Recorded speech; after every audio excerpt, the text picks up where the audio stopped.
We've had a great adventure with Charlie. And Lola. But now it's time to bounce off on another adventure in the bedtime story. Bye. Bye.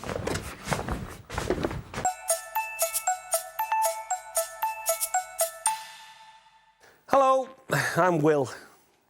I like my nice living room here at CBeebies. Do you? It's nice and cheery. You know, I love having colourful things around me. But tonight's story is about a house that wasn't very colourful. And it caused lots of problems for Winnie and her black cat, Wilbur. The story's called Winnie the Witch. Now, Winnie the Witch lived in a black house in the forest. The house was black on the outside and black on the inside. The carpets were black. The chairs were black. The bed was black and it had black sheets and black blankets. Even the bath was black. Winnie lived in a black house with her cat, Wilbur, and he was black too.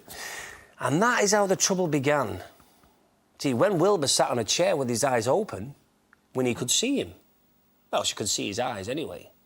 But when Wilbur closed his eyes and went to sleep, Winnie couldn't see him at all. So she sat on him.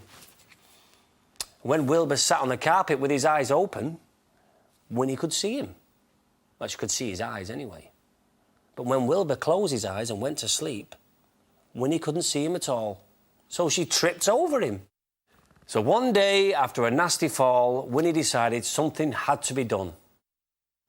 So she picked up a magic wand, waved it once, abracadabra!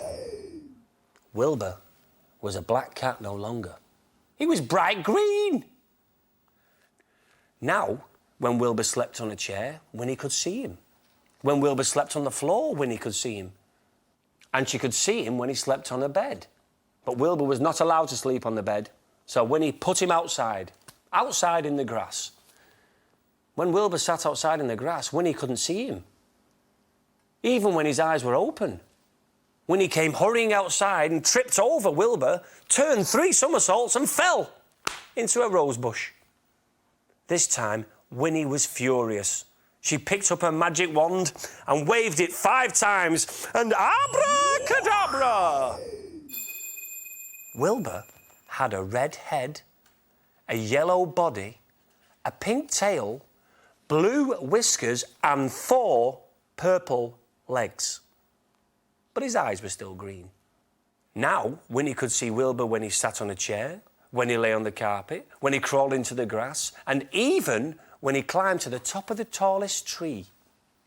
Now, Wilbur climbed to the top of the tallest tree to hide. He looked ridiculous, and he knew it. Even the birds laughed at him. Wilbur was miserable. He stayed at the top of the tree all day and all night. Next morning, Wilbur was still up the tree, and Winnie was worried. She loved Wilbur and hated to see him miserable. Then Winnie had an idea. She waved her magic wand and abracadabra! Wilbur was a black cat once more.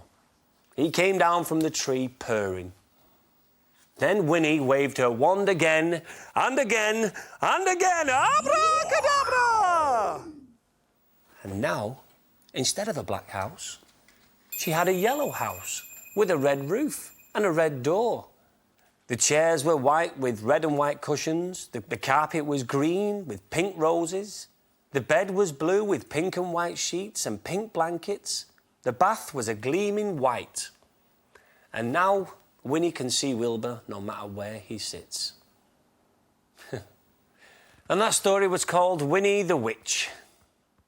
Yeah, I'm glad Winnie's house is colourful now. Looks very bright and cheerful, just like Winnie. Yeah, I'll see you soon. Night-night.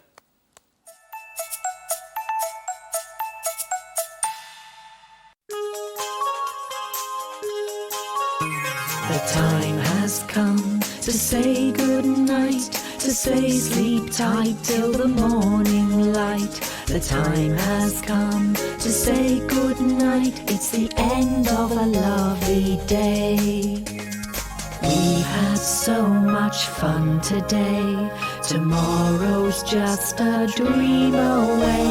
And now it's time to say goodnight at the end of a lovely day.